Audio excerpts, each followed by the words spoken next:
بسم اللہ الرحمن الرحیم۔ السلام علیکم۔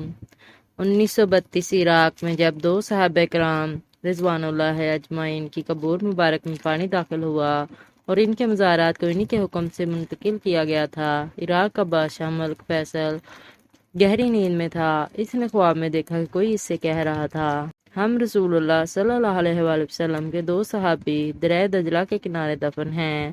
دریا کا رخ تبدیل ہو رہا ہے، پانی ہماری طرف بڑھ رہا ہے۔ حضرت صہیبہ بن یمان رضی اللہ تعالیٰ عنہ کی قبر مبارک میں پانی آ چکا ہے، جبکہ حضرت جابر بن عبداللہ رضی اللہ تعالیٰ عنہ کی قبر بھی نم ہونے لگی ہے۔ ہمیں یہاں سے نکال کر دریا کے کنارے سے کچھ فاصلے پر دفن کیا جائے۔ عراق کے بادشاہ نے یہ الفاظ خواب میں سنے، لیکن ان کی طرف کوئی توجہ نہ دی۔ دوسری رات پھر یہی الفاظ سنائی دیے، لیکن اس نے ابھی بھی توجہ نہ دی۔ تیسری رات یہ خواب عراق کے مفتی اعظم نور السعید بادشاہ کو دکھائی دیا۔ انہوں نے اسی وقت وزیر اعظم کو ساتھ لیا اور بادشاہ کی خدمت میں پہنچ گئے۔ جب انہوں نے بادشاہ سے اپنا خواب بیان کیا تو بادشاہ چونکا اور بولا، یہ خواب تو میں بھی 2 بار دیکھ چکا ہوں۔ اب انہوں نے مشورہ کیا۔ آخر بادشاہ نے مفتی اعظم سے کہا، پہلے آپ قبروں کو کھولنے کا فتویٰ دیں، تب میں اس خواب کے مطابق عمل کروں گا۔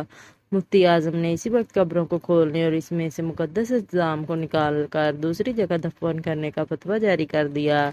اب یہ فتویٰ اور شاہی فرمان اخبارات میں شائع کر دیے گئے اور اعلان کیا کہ عید قربان کے دن دونوں صحاب رسول اللہ صلی اللہ علیہ وسلم کی قبریں کھولی جائیں گی۔ اخبارات میں جو ہی یہ خبر شائع ہوئی تو دنیا اسلام میں بجلی کی طرح پھیل گئی۔ اخبارات کی دنیا اس خبر کو لے اڑی اور مزے کی بات یہ کہ حج کے دن تھے، تمام دنیا سے مسلمان حج کے لیے مکہ اور مدینہ میں پہنچے ہوئے تھے۔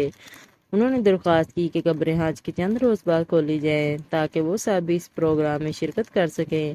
اسی طرح حجاز، مصر، شام، لبنان، فلسطین، ترکی، ایران، بلغاریہ، روس، ہندوستان وغیرہ ملکوں سے شاہ عراق کے نام سے بے شمار تار پہنچے کہ ہم بھی اس موقع پر شرکت کرنا چاہتے ہیں، مہربانی فرما کر مقررہ تاریخ چند روز آگے بڑھا دی جائے۔ چنانچہ دنیا بھر کے مسلمانوں کی خواہش پر دوسرا فرمان یہ جاری کیا گیا کہ اب یہ کام حج کے 10 دن بعد کیا جائے گا۔ آخرکار وہ دن بھی آ گیا جب قبروں کو کھولنا تھا۔ دنیا بھر سے مسلمان وہاں جمع ہو چکے تھے۔ پیر کے دن دوپہر 12 بجے لاکھوں انسانوں کی موجودگی میں قبروں کو کھولا گیا۔ حضرت حذیفہ بن یمان رضی اللہ تعالیٰ عنہ کی قبر میں کچھ پانی آ چکا تھا، جبکہ حضرت جابر بن عبداللہ رضی اللہ تعالیٰ عنہ کی قبر میں نمی پیدا ہو چکی تھی۔ اگرچہ دریائے دجلہ وہاں سے 2 فرلانگ دور تھا، تمام ممالک کے سفیروں، عراقی حکومت کے تمام ارکان اور شاہ فیصل کی موجودگی میں پہلے حضرت حذیفہ بن یمان رضی اللہ تعالیٰ عنہ کے جسم مبارک کو کرین کے ذریعے زمین سے اس طرح اوپر اٹھایا گیا کہ ان کی ناش کرین پر رکھے گئے سٹریچر پر خود بخود آ گئی۔ اب کرین سے سٹریچر کو الگ کر کے شاہ فیصل، مفتی اعظم، وزیر جمہوریہ ترکی اور شہزادہ فاروق ولی عہد مصر نے سٹریچر کو اپنے کندھوں پر اٹھایا اور نہایت احترام کے ساتھ ایک شیشے کے تابوت میں رکھ دیا۔ پھر اسی طرح حضرت جابر بن عبداللہ رضی اللہ تعالیٰ عنہ کے جسم مبارک کو نکالا گیا۔ دونوں اجسام کے کفن بالکل محفوظ تھے، یہاں تک کہ داڑھی مبارک کے بال بھی صحیح سلامت تھے۔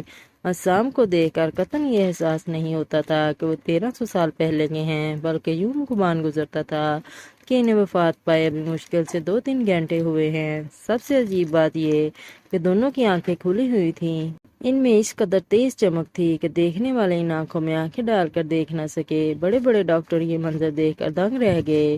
ان مقدس اجسام کو مزار سیدنا سلمان فارسی رضی اللہ عنہ کے پاس منتقل کر دیا گیا۔